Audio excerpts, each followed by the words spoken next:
Hello दोस्तों, रिहान का commerce सब चैनल में आपका स्वागत है। आज हम क्लास 11th सब्जेक्ट अकाउंट की यूनिट नंबर 1 के टॉपिक अकाउंटिंग स्टैंडर्ड को लेकर के आए हुए हैं, जिसमें हम पढ़ेंगे अकाउंटिंग स्टैंडर्ड के अंतर्गत आखिर हमें अकाउंटिंग स्टैंडर्ड जो बनाया गया उसके उद्देश्य हैं, क्या उद्देश्य, किस उद्देश्य से तैयार किया गया। लेखांकन प्रमाप यानी अकाउंटिंग स्टैंडर्ड की हमें आवश्यकता क्यों पड़ी, लेखांकन प्रमाप के लाभ क्या हैं और इसकी सीमाएं क्या हैं। देखिए, अकाउंटिंग के बारे में हम पहले पढ़ चुके हैं। अब हम उसी में आगे पढ़ेंगे कि जो भी हम अकाउंटिंग प्रोसेस यानी लेखांकन प्रक्रिया, वित्तीय ट्रांजैक्शनों का लेन देन से संबंधित जो भी एंट्रीज या जो भी स्टेटमेंट्स तैयार करते हैं या जो भी प्रक्रिया अपनाई जाती है लिखने के लिए, अकाउंटिंग करने के लिए, वो ऐसी होनी चाहिए जिसे सभी के द्वारा माना जाए, जो सर्वमान्य हो। तो इसके लिए बने हैं लेखांकन प्रमाप। इसके लिए क्या बना? लेखांकन प्रमाप, यानी ऐसे सिद्धांत जिनका पालन किया जाए, जिनको अपना करके लेखांकन किया जाए, जिससे व्यवसाय में पारदर्शिता बनी रहे और जो भी आंकड़े हैं वो विश्वसनीय रहें, जिस पर नए इन्वेस्टर या क्रेडिटर्स भरोसा कर सकें और हमारा बिजनेस आगे बढ़े। तो ये तो हो गया आपका लेखांकन प्रमाप। अब बात आती है लेखांकन प्रमाप के उद्देश्य। भाई, लेखांकन प्रमाप क्यों जरूरी है? लेखांकन तो नॉर्मल भी हो सकता है, लेखांकन प्रमाप इसलिए जरूरी है अगर हम अपने व्यवसाय में एक सिद्धांत को लेकर के चलेंगे और उसी सिद्धांत का पालन हम करते जाएंगे हमेशा, उस सिद्धांत के अनुसार ही लेखांकन प्रक्रिया की जाएगी, विभिन्न प्रकार के विवरण तैयार किए जाएंगे, विभिन्न प्रकार के स्टेटमेंट तैयार किए जाएंगे, एंट्रीज की जाएंगी, लेखा जोखा तैयार किया जाएगा। तो जो लेखा जोखा तैयार किया जाएगा उससे हमारे व्यवसाय को फायदा मिलेगा, हमें प्रॉफिट प्राप्त होगा। क्यों? क्योंकि उस पर भरोसा आएगा। तो सबसे पहले हम पढ़ते हैं लेखांकन प्रमाप के उद्देश्य। लेखांकन प्रमाप के उद्देश्य में सबसे पहले वित्तीय विवरणों की विश्वसनीयता बढ़ाई जा सके। देखिए, कोई भी आपके ट्रांजैक्शन पर, आपके फाइनल स्टेटमेंट पर क्यों विश्वास करेगा? वो तभी विश्वास करेगा जब उसको पता होगा कि आपके द्वारा जो भी वित्तीय विवरण तैयार किए गए हैं ये एक लेखांकन स्टैंडर्ड के अंतर्गत तैयार किए गए हैं, तो उस पर विश्वसनीयता बढ़ेगी। उन वित्तीय विवरणों पर हमारे इन्वेस्टर, हमारे कस्टमर, हमारे क्रेडिटर्स, बैंक, अदर लायबिलिटीज या अदर पर्सन जो उस व्यवसाय से जुड़े हैं या जुड़ना चाहते हैं, विश्वास करेंगे। तो इससे क्या होगा? उन आंकड़ों की विश्वसनीयता बढ़ेगी। दूसरा पॉइंट है वित्तीय विवरणों को तुलनीय बनाया जा सकेगा। देखिए, तुलना कब की जाएगी? तुलना होती है एक वित्तीय वर्ष से दूसरे वित्तीय वर्ष की तुलना। अगर हम एक सिद्धांत का पालन करेंगे, जो स्टैंडर्ड सिद्धांत है अकाउंटिंग का, उसका हम पालन करेंगे, तो अवश्य हम तुलना कर पाएंगे। पता चला कि 2022 में हमने किसी और सिद्धांत का फॉलो किया, 2023 में हमने चेंज कर लिया, तो वहाँ हम तुलना नहीं कर पाएंगे। तो स्टैंडर्ड क्या करता है? स्टैंडर्ड अकाउंटिंग ये तुलना करने में भी सहायक होता है। तुलना करेंगे नहीं, हमें प्रॉफिट का पता चल नहीं पाएगा कि 2022 में हम कितने प्रॉफिट में थे, 2023 में हम कितने में हैं, या 2021 में कितना कमाया, 2022 में हमें कितना मिला, जब तक हम तुलना नहीं कर पाएंगे। नीतियों की संरचना, नीतियों की संरचना से स्पष्ट होता है। देखिए, सीधी सी बात है कि लेखांकन में बहुत सारी नीतियां बनाई जाती हैं, उनका पालन किया जाता है। नीतियों में यही होता है कि कम लागत पर अधिक प्रॉफिट कमाया जाए, तो ये नीतियां जो हैं इनकी संरचना की जा सके जिससे व्यवसाय को लाभ प्राप्त हो।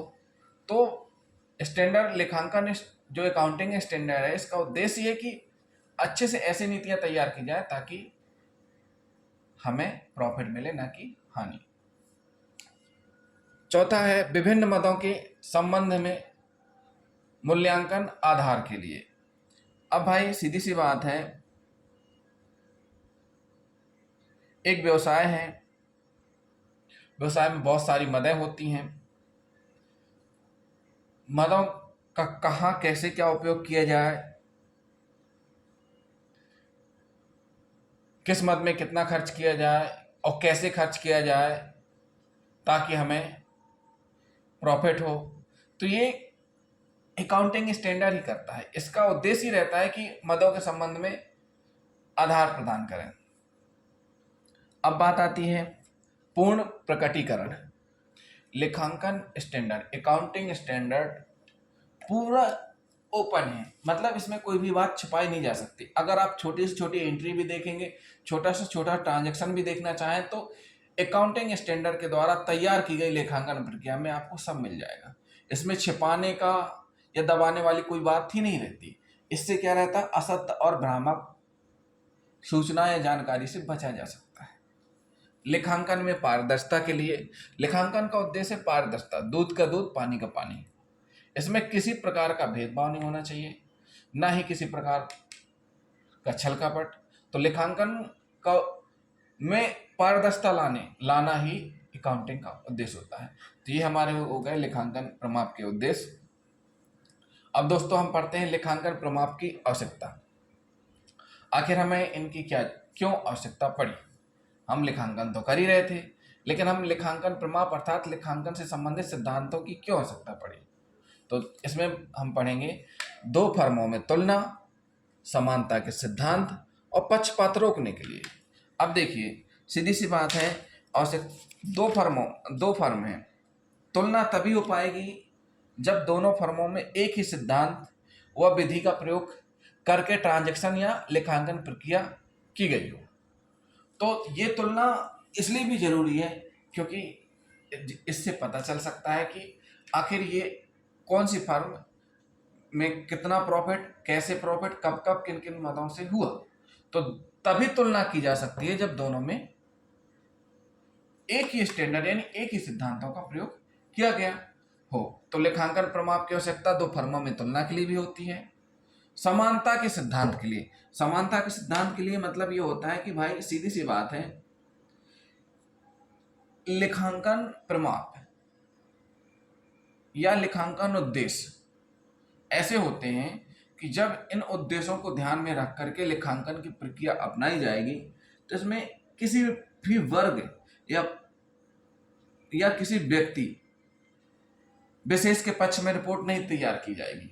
जो रिपोर्ट होगी वो समान होगी, इसमें किसी प्रकार का भेदभाव नहीं होगा, ना ही इसमें किसी प्रकार की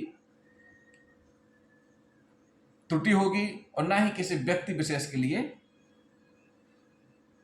लेखे बनाए जाएंगे। तो इससे क्या होता है, समानता बनी रहती है। तीसरा पॉइंट है पक्षपात रोकने के लिए। भाई पक्षपात रोकने के लिए जरूरी है। पक्षपात रोकना मतलब सीधी सी बात है कि अगर लेखांकन प्रक्रिया एक ऐसी हो जिसमें किसी भी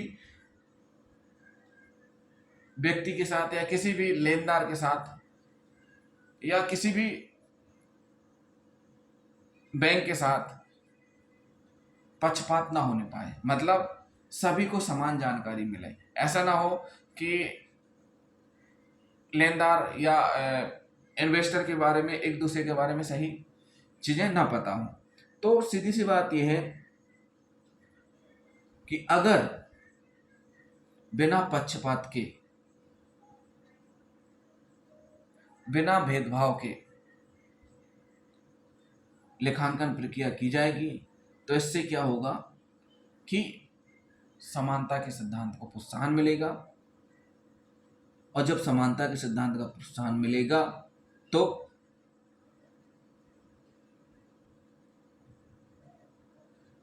लेनदार, विनियोगकर्ता एवं अंशधारी, ये लोग आगे आएंगे और आपके व्यवसाय से जुड़ेंगे। तो ये हो गया भाई हमारा लेखांकन के प्रमाप की आवश्यकता।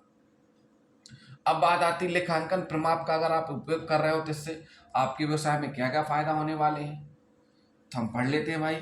सबसे पहले है लेखांकन में एकरूपता। अब देखिए अगर एक सिद्धांत का हम पालन करेंगे तो इसमें क्या रहेगा, एकरूपता बनी रहेगी।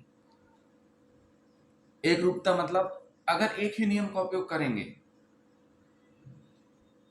तो स्वाभाविक सी बात है पूरे व्यवसाय अकाउंटिंग में एक ही नियम चलेगा। अगर हमने हर बार हर एक ट्रांजैक्शन के अलग अलग नियम बनाएंगे तो फिर एकरूपता नहीं बनी रहेगी। तो इसमें क्या रहता है कि नियमों का निर्धारण करता है, ये जो लेखांकन है ये स्टैंडर्ड अकाउंटिंग ये नियमों का निर्धारण करती है, जिस कारण लेखांकन में एकरूपता बनी रहती है। दूसरा पॉइंट वित्तीय विवरण की विश्वसनीयता।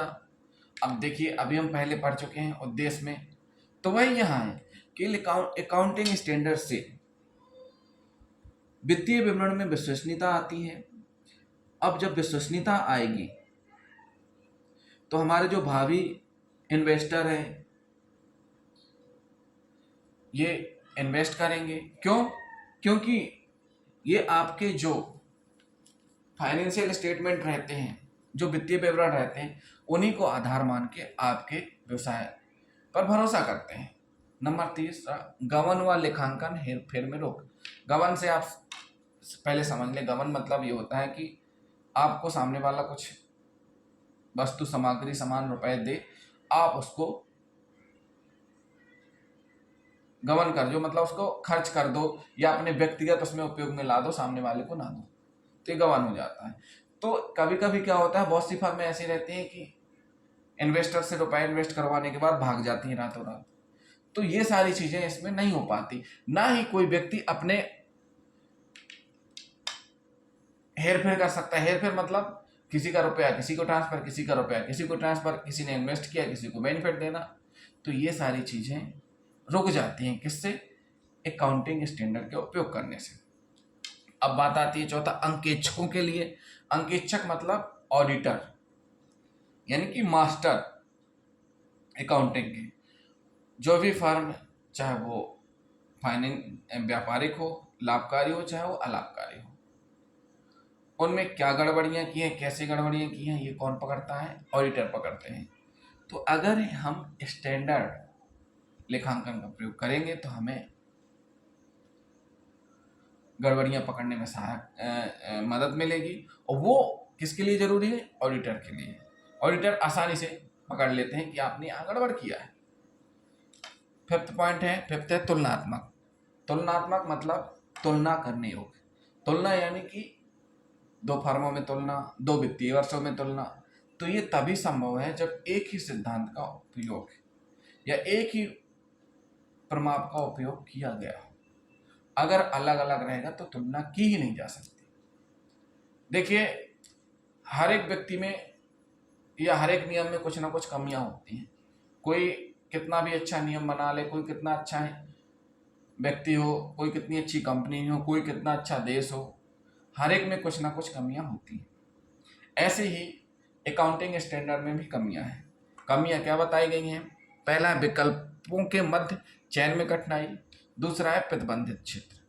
अब बात आती है विकल्पों के मध्य चयन में कठिनाई कैसे है। देखिए होता क्या है, लेखांकन की जो प्रक्रिया है उसके लिए विभिन्न विधियां एवं विकल्प उपलब्ध हैं। कई सारी विधियां हैं, कई आपके पास विकल्प भी हैं। अब बात आती है आपको चुनना है। ये विकल्प और विधियां हैं जो ये सभी लेखांकन व्यवहार से संबंधित रहती हैं। इनको आपका चयन करना है। तो कभी कभी इनके चयन में कठिनाई होती है।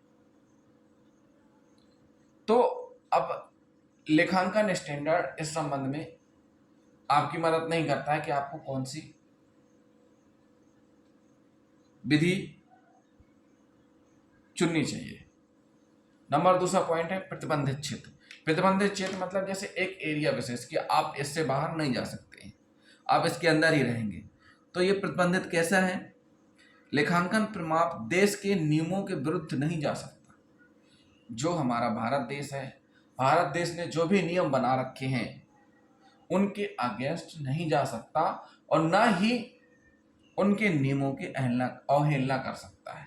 ये उनके लिए जिस देश में भी आप व्यवसाय कर रहे हो उस देश के जो नियम हैं उस देश के नियमों का आपको पालन करना पड़ेगा, उनके दायरे में रहना पड़ेगा और उन नियमों की अवहेलना भी नहीं कर सकते हैं। तो दोस्तों ये रहा हमारा अभी लेखांकन प्रमाप से संबंधित वीडियो। आपको हमारा वीडियो पसंद आया हो तो हमारे चैनल को सब्सक्राइब करें, वीडियो को लाइक एंड शेयर करें। Thank you.